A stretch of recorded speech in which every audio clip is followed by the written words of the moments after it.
Hello everyone, I hope you all are doing well. Today I am making this video to share my preparation strategy, how I prepared for IIT JAM Biotechnology and I secured a good All India rank in the exams. To introduce myself, I am Shohom Raj Maiti.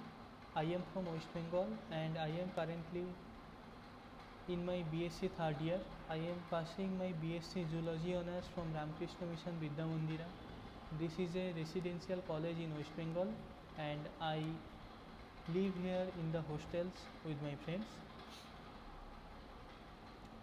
I have secured All India rank 4 in IIT JAM Biotechnology, All India rank 16 in GATE Excel and All India rank 42 in GATE Biotechnology. I have also qualified the TIFR Jezables exam which was conducted in the month of December and I was among the top 125 students who got interview call from the TIFR Mumbai. I also qualified the first round of interviews for TIFR Mumbai and I have to visit Mumbai next month for in-person interviews at TIFR Mumbai. Recently I visited Bangalore for my MSc interview at IISc Bangalore, and in the next videos I will share my interview experiences, what questions they asked me, because I also gave interviews at NCBS, IJAR Pune. They asked many questions and I also want to share those questions with you. Now let's coming to the point, how I prepared for all these exams and secured a good All India rank. I have written many points regarding my preparation and I am going to share those points with you. I want to add one thing. I am not very much fluent in Hindi as well as in English, but मुझे टूटा फूटा हिंदी और broken English सब कुछ थोड़ा थोड़ा आता है, इसीलिए इस वीडियो को मैं हिंदी और इंग्लिश दोनों में ही बात करूँगा. I hope you will get my points and it will be enough for you to understand what I want to say. Okay, now the thing is, जैसे मैंने बताया, I am currently in the final year of my BSc zoology honours. Therefore TIFR का exam दिसंबर में हुआ था, gate और jam फरवरी में और गैट बी का एग्ज़ाम अभी अप्रैल में हुआ है. और जैसे कि मैंने बताया मैं अभी फाइनल ईयर में हूँ, तो दिसंबर के पहले ही मेरा कॉलेज में जो मेजर टॉपिक्स है like cell biology, biochemistry, molecular biology, genetics, biotechnology, ये सब टॉपिक्स कवर हो चुका था. पर टू बी ऑनेस्ट हमें उतना ज़्यादा याद नहीं था, क्योंकि जो टॉपिक्स हमने फर्स्ट सेमिस्टर में पढ़ा हुआ था वो टॉपिक्स हमें उतना ज़्यादा ये थर्ड ईयर में आकर, सिक्स सेमिस्टर में और फिफ्थ सेमिस्टर में आकर उतना ज़्यादा याद नहीं था. इसीलिए we had to make a solid plan such that we can revise all those things and feel confident before we enter the examination hall. Okay, now दोनों तरीके का सोच का स्टूडेंट होता है. एक तो ऐसा होता है कि जिसने बहुत अच्छे से नोट किया है हर चीज़ों को from the first semester and they have everything beautifully written in their notebooks, and they prefer to revise those things from their notebooks.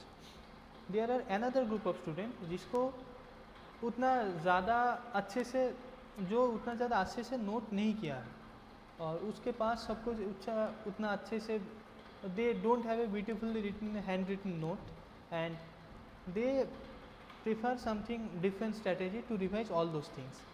Okay. Now for the second group of students, they can revise those things watching online one-shot videos.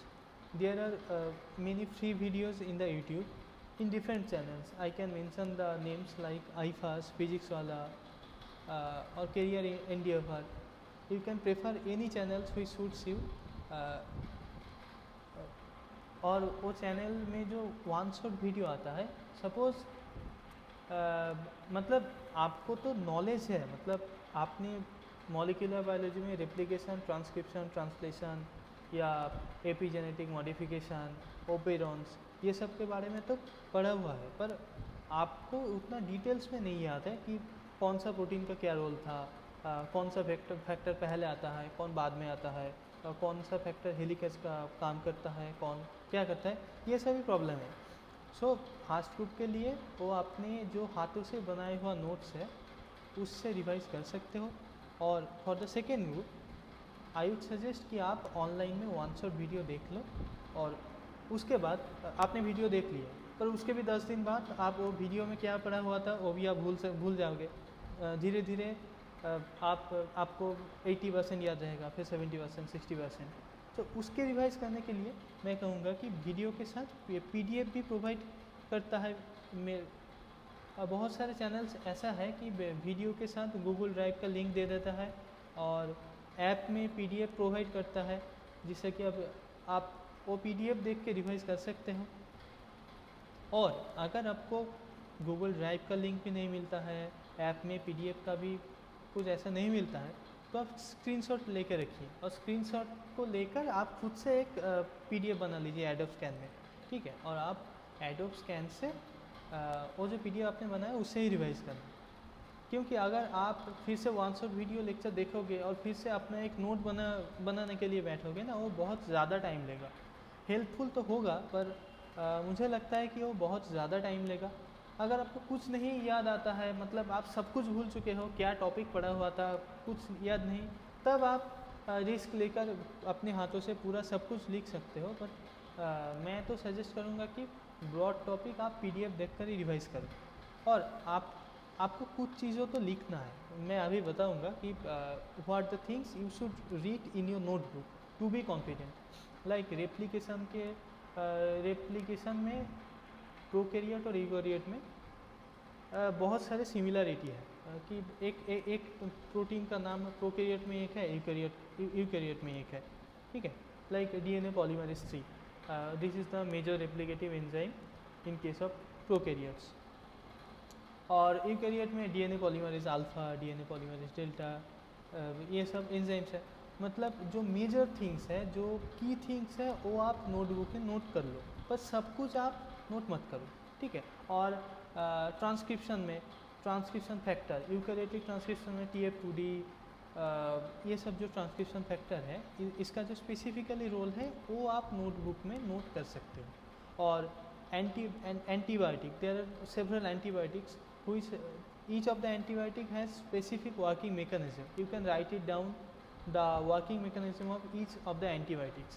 These are the things which if you write in your notebook you will feel confident, because these are the things you forget most of the times, like, and otherwise जो basic story line है वो तो आपको याद ही रहेगा, ठीक है। तो इस तरीके से आप अपना रिवाइज करें। तो जिसका अपना हैंड रिटन नोट है वो नोट देखकर रिवाइज कर सकते हो, या फिर आप वन शॉट वीडियो लेक्चर भी देख सकते हो, जैसे आप प्रेफर करो। और जिसके पास अपना हैंड रिटन नोट नहीं है वो वन शॉट वीडियो लेक्चर देख सकता है। लाइक मैं तो रेप्लिकेशन के लिए iFAST का चैनल में ममता मैम थे, ममता मरर, उनके वन शॉट वीडियो थे, ठीक है। तो मैं वो देखकर ही रिवाइज किया था। और मैंने जो बताया कि जो इम्पोर्टेंट टॉपिक्स थे वो पर्टिकुलर एंटीबायोटिक वाला कि डिफरेंट प्रोटीन प्रोकैरियोट यूकैरियोट में, वो मैंने नोटबुक में अलग से नोट कर रखा था। और बेसिक स्टोरी लाइन तो मुझे याद रहता था कि ये होता है, रेप्लिकेशन फॉर्क बनता है, उसके बाद हेलिकेज आता है, हेलिकेज के बाद प्राइमेज आता है, फिर पॉलीमरेज आता है, फिर पूरा ये जो प्रोसेस चलता है। पर जो particularly the function of each topics, each proteins, I have written in my notebook. Now for the next thing,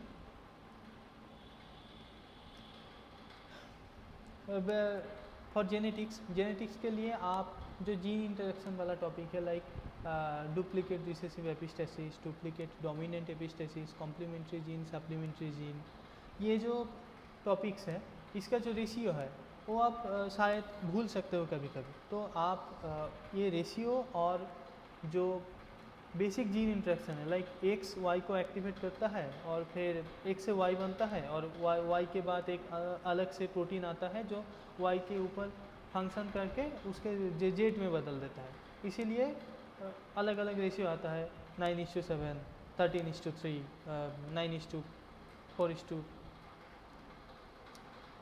ये सब रेशियो आता है।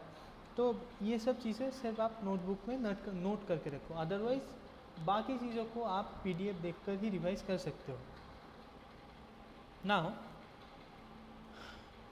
ये तो बताया मैंने रिवीजन के बारे में ना। द थिंग इज़, सबसे इम्पोर्टेंट बात जो शायद आप लोग उतना ज़्यादा विश्वास नहीं करोगे, कि मैंने एक भी full length mock test attempt नहीं किया था।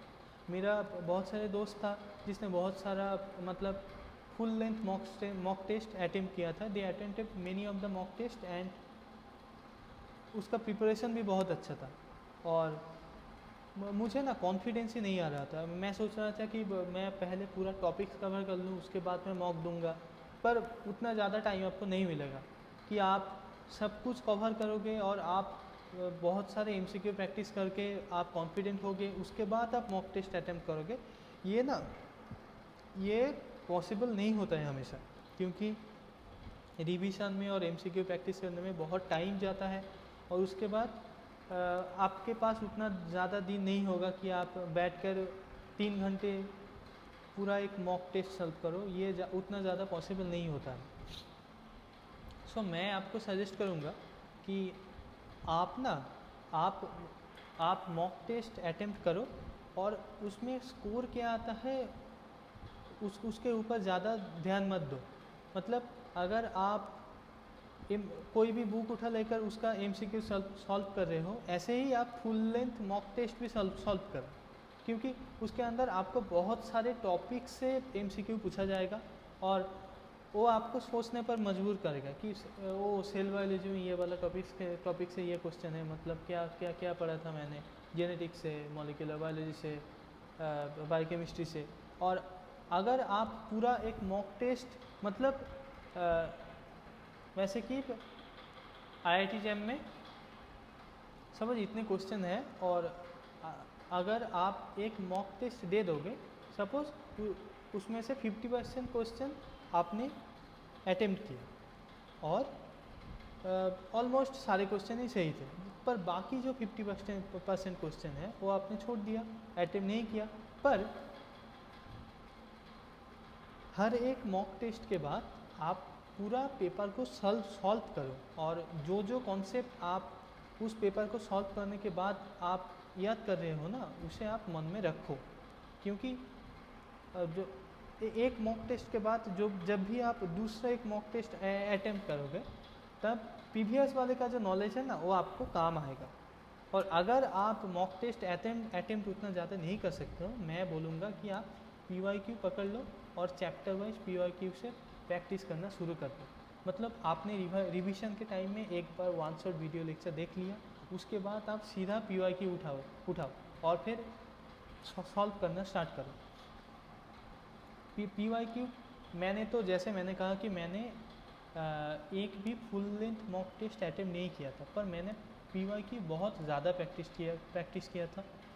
ऑलमोस्ट प्रीवियस 15 to 20 ईयर्स का जितना भी PYQ था वो मैंने सॉल्व कर लिया था, ठीक है।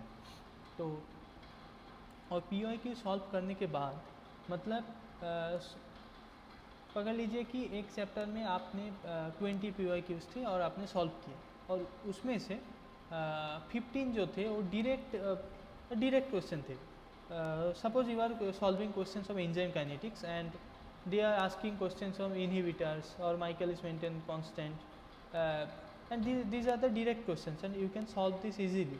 But there are some questions which you cannot solve directly and which requires concept of several topics, and आपको वो सारे concept एक ही क्वेश्चन में लाना है और आपको क्वेश्चन को सॉल्व करना है। लाइक Michaelis-Menten इक्वेशन क्या है, V0 V0 equal to Vmax into S by Km plus S।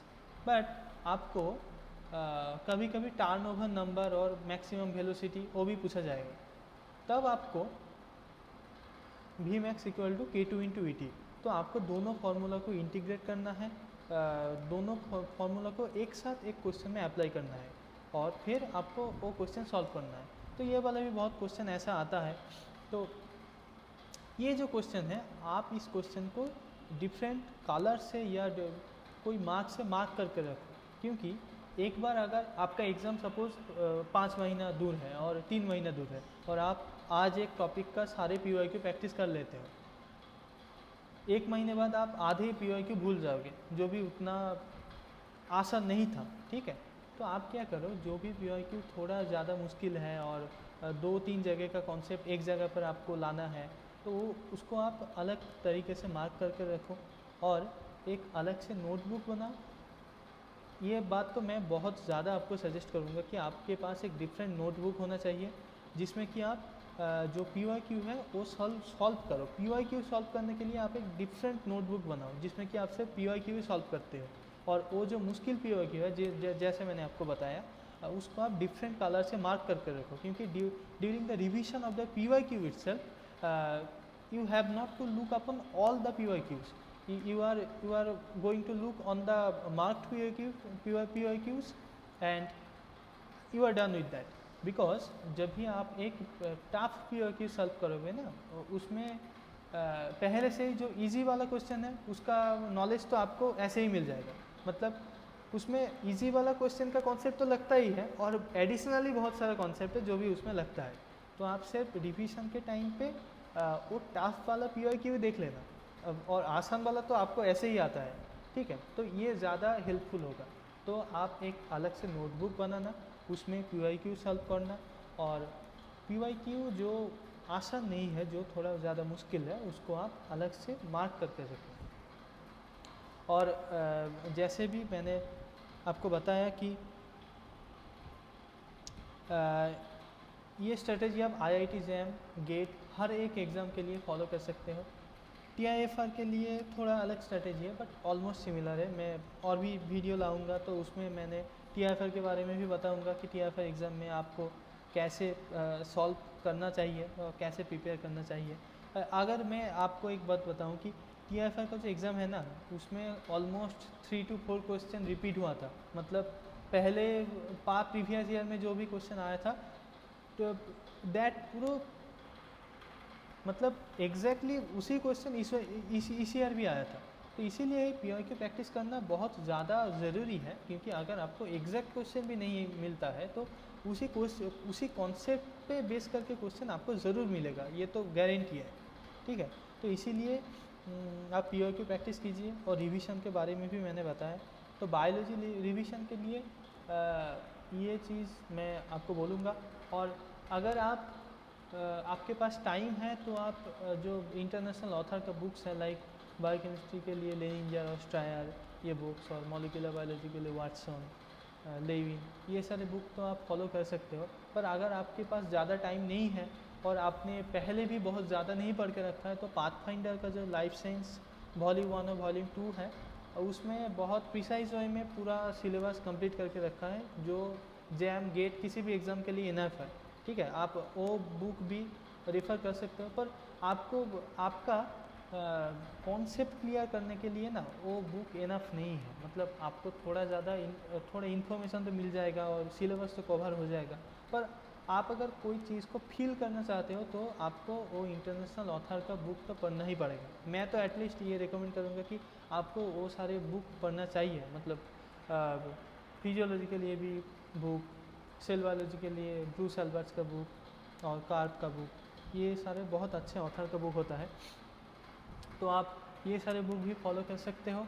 इसीलिए मैं बोलूँगा कि आपको IIT JAM देना है, आपको ये मालूम है, इसीलिए कॉलेज का फर्स्ट सेमिस्टर फर्स्ट ईयर से ही आपको सोचना है कि मुझे तो IIT JAM और गेट, TIFR ये सारे एग्ज़ाम के लिए प्रिपेयर करना है, गेट भी ये सारे एग्ज़ाम देना है। तो मुझको पहले दिन से ही प्रिपरेशन देना स्टार्ट करना पड़ेगा, क्योंकि एग्ज़ाम के जस्ट पहले आप वो सारे मोटा बुक नहीं पकड़ सकते, क्योंकि आपके पास उतना टाइम नहीं रहेगा। इसीलिए एग्ज़ाम के पहले जस्ट रिवीजन, जो स्ट्रेटेजी मैंने अभी दिया है, पर आपको इंटरनेशनल ऑथर का बुक पहले से पढ़ के रखना है, जैसे कि जो कि आपको कॉन्फिडेंस देगा, हेल्प करेगा। ये जो इंटरव्यू है, अभी तो मैंने बहुत सारे एग्ज़ाम क्वालिफाई किया है, पर मुझे और IIT JAM के बेसिस में मैं IIT बॉम्बे में एडमिशन ले सकता हूँ। पर अगर मुझे इंटीग्रेटेड PhD के लिए IISc बेंगलोर या TIFR JNCSR, ये सारे इंस्टीट्यूट में अप्लाई करना है तो मुझे इंटरव्यू क्रैक करना पड़ेगा। और इंटरव्यू में वो आप लोगों का देखता है कि आपका डेप्थ ऑफ नॉलेज, सब्जेक्ट का अंडरस्टैंडिंग कितना है, कितना आप सब्जेक्ट को समझते हो। तो इस वो चीज़ ना आप पाथफाइंडर का लाइफ साइंस पढ़ के उतना ज़्यादा नहीं कर सकोगे, इसीलिए आपको इंटरनेशनल बुक तो रेफ़र करना ही है। उसके लिए मैं अलग से वीडियो बनाऊंगा कि इंटरव्यू के लिए प्रिपरेशन कैसे लेना है। तो जैसे कि मैंने बताया, तो आप इस तरीके से प्रिपरेशन लीजिए, और अगर कोई प्रॉब्लम है, कोई डाउट है, तो आप कमेंट सेक्शन में मुझे पूछ सकते हैं। मैं कोशिश करूंगा कि हर एक क्वेश्चन का मैं जवाब दे सकूं। और फिज़िक्स, केमिस्ट्री, मैथमेटिक्स, और उसके लिए मैंने कैसे प्रिपेयर किया था, मैं अलग से एक वीडियो ले आऊँगा जिसमें मैं फिज़िक्स, केमिस्ट्री, मैथमेटिक्स को क्वेश्चन सॉल्व कितना करना पड़ता है, कि कहाँ से कितना पढ़ना पड़ता है, वो सब मैं बताऊँगा। बाकी इस वीडियो में इतना ही। आप फुल मोटिवेटेड होके पढ़िए, क्योंकि ये जो जनरल लाइन है ना, आप नीट और जेई अगर आप क्वालिफाई करते हो तो मेडिकल इंजीनियरिंग के लाइन में आप जा सकते हो। पर अगर आप रिसर्च फील्ड में जाना चाहते हो और एक जूलॉजी, बोटानी, माइक्रोबायोलॉजी, फिजियोलॉजी, बायोटेक्नोलॉजी, ये सब चीज़ में अगर आप ऑनर्स कर रहे हो तो आपको तो ये नेशनल लेवल एग्ज़ाम क्वालिफाई करना ही चाहिए। अदरवाइज़ एक बहुत अच्छी जगह से आप मास्टर्स नहीं कर पाओगे, इंटीग्रेटेड पीएचडी में भी आप एडमिशन नहीं ले पाओगे, तो एक जो अच्छा रिसर्च एनवायरनमेंट है वो आपको नहीं मिलेगा। इसीलिए ये एग्ज़ाम बहुत ज़्यादा इम्पोर्टेंट होते हैं। तो आप मोटिवेटेड होकर पढ़िए। ठीक है, इतना ही इस वीडियो में। हाँ, कोई अगर डाउट है तो कमेंट सेक्शन में लिखिएगा, मैं तो हमेशा हूँ, कोई डाउट है तो पूछिएगा। ठीक है, बाय बाय, टाटा।